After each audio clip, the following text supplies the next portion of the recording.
যেন এক মহাসাম্রাজ্য ভেঙে পড়ছে। হ্যাচকা টানে একে একে ধুলোয় গড়িয়েছে তার অবয়ব।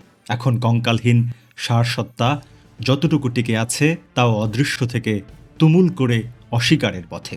শেখ মুজিব তার নাম। এদেশের মানুষই তাকে জাতির পিতা করেছিলেন। এদেশের মানুষই আবার ভিন্ন এক প্রেক্ষাপটে তাকে পুনরায় কবর দিচ্ছেন আর উচ্চস্বরে বলছেন মুজিববাদ নিপাত যাক। এইসব ডামাডোলে কিছু বুঝে উঠতে না পারা অতি সাধারণের প্রশ্ন, মুজিববাদ বিষয়টি আসলে কি? এই প্রশ্নের উত্তর খুঁজব আমরা। আসুন, ইতিহাসের আলোয় আপনাকে স্বাগত। স্বাধীন রাষ্ট্রের বিজয় এসেছিল মধ্য ডিসেম্বরে। খুব সামান্য সময় পরই বিজয়ের মতো গৌরবে নয়, গৌরব হারানো অপমানে এসেছিল খুন, ডাকাতি, রাহাজানি, গুন্ডামি, অনাচার, উৎপীড়ন, মজুদদারি, মুনাফাখোরি। ১৯৭২ সালের শুরু থেকেই দেশে মহা অরাজক অবস্থার সৃষ্টি হয়। দিনকে দিন তা বাড়তেই থাকে। ইতিহাসের টাইমলাইনে তখন শেখ মুজিব। পথটা ছিল কঠিন।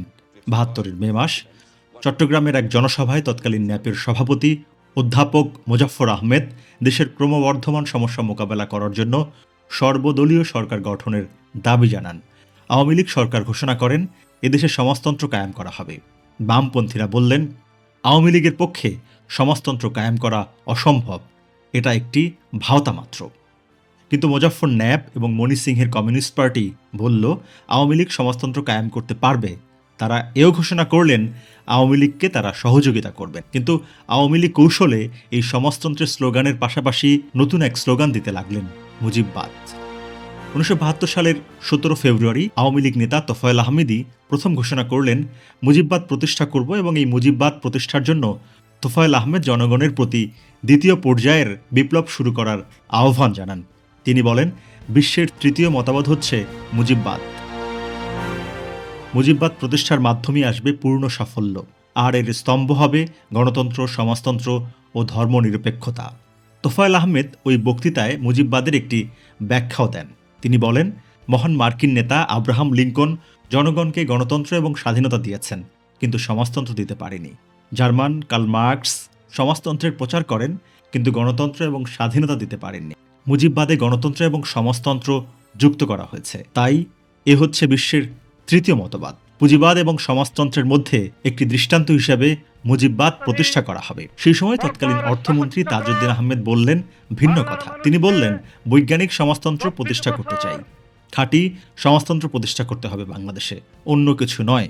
আর ৬ জুন সোহরাওয়ার্দী উদ্যানে শেখ মুজিবুর রহমান নিজেই বললেন বৈজ্ঞানিক সমাজতন্ত্রই হবে বাংলাদেশে, তবে তা হবে স্থানীয় অবস্থার ভিত্তিতে। এরপর থেকে চলতে থাকলো মুজিববাদ প্রতিষ্ঠার প্রতিযোগিতা। সারা বছর ধরে মন্ত্রী, প্রতিমন্ত্রী, উপমন্ত্রী, নেতা, উপনেতা, হবু নেতারা চিৎকার করে বলতে লাগলেন মুজিববাদ প্রতিষ্ঠা করা হবে। যারা এই মুজিববাদ প্রতিষ্ঠার সংগ্রামে বাধা দেবে তাদের ২০ দাঁত ভেঙে দেওয়া হবে। ১৯৭২ সালের ৯ এপ্রিল আওয়ামী লীগ নেতা কামরুজ্জামান ঘোষণা করলেন থানায় থানায় মুজিববাদ প্রশিক্ষণ কেন্দ্র স্থাপন করা হবে। ১৯৭২ সালের শুরু থেকে মুজিববাদ প্রশ্নে ছাত্রলীগের মধ্যে সংকটের সৃষ্টি হলো। ১৯৭২ সালের ১২ই মে ছাত্রলীগের নেতারা দুই ভাগে বিভক্ত হয়ে পড়েন। আসম আব্দুর রব এবং শাহজাহান সিরাজ একদিকে, অপরদিকে যান আব্দুল কুদ্দুস মাখন এবং নূরে আলম সিদ্দিকী। আসম আব্দুর রব এবং শাহজাহান সিরাজ বললেন যে তারা মুজিববাদ মানেন না, বললেন বৈজ্ঞানিক সমাজতন্ত্র প্রতিষ্ঠা করতে হবে। অপরদিকে আব্দুল কুদ্দুস মাখন এবং নূরে আলম সিদ্দিকী ঘোষণা করলেন যে কোনো মূল্যে মুজিববাদ প্রতিষ্ঠা করতে হবে। কয়েকদিনের মধ্যেই দ্বন্দ্ব প্রকট আকার ধারণ করে। ছাত্রলীগের দুই গ্রুপের সম্মেলন হয় দুই জায়গায়। রব গ্রুপের সম্মেলন হয় পল্টন ময়দানে, আর মাখনদের সম্মেলন হয় সোহরাওয়ার্দী উদ্যানে।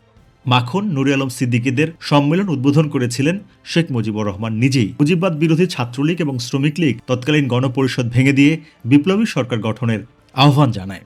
১৯৭২ সালের ৮ জুলাই তৎকালীন রাষ্ট্রপতি আবু সাইদ চৌধুরী চট্টগ্রামে ঘোষণা করলেন যে গণতন্ত্রের নীতি এবং আদর্শ মেনেই দেশ পরিচালিত হবে। ৩১ জুলাই আওয়ামী লীগের সাংগঠনিক কমিটিতে সকল ষড়যন্ত্র রুখে দিয়ে মুজিববাদ কায়েমের শপথ গ্রহণ করা হয়। তাজউদ্দিন আহমেদ ভাওলের এক জনসভায় বললেন সমাজতন্ত্রের প্রতি বাধা এলে গণতন্ত্র ত্যাগ করব।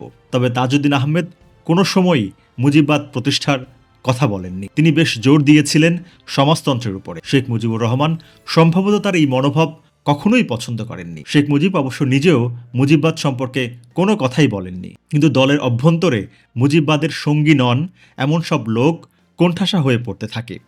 মুজিববাদের কথা বলতে বলতে আওয়ামী লীগ একটি শাসনতন্ত্র বা সংবিধান প্রণয়ন করে। অবশ্যই শাসনতন্ত্রে কোথাও মুজিববাদ সম্পর্কে কোনো কথাই উল্লেখ করা হয়নি।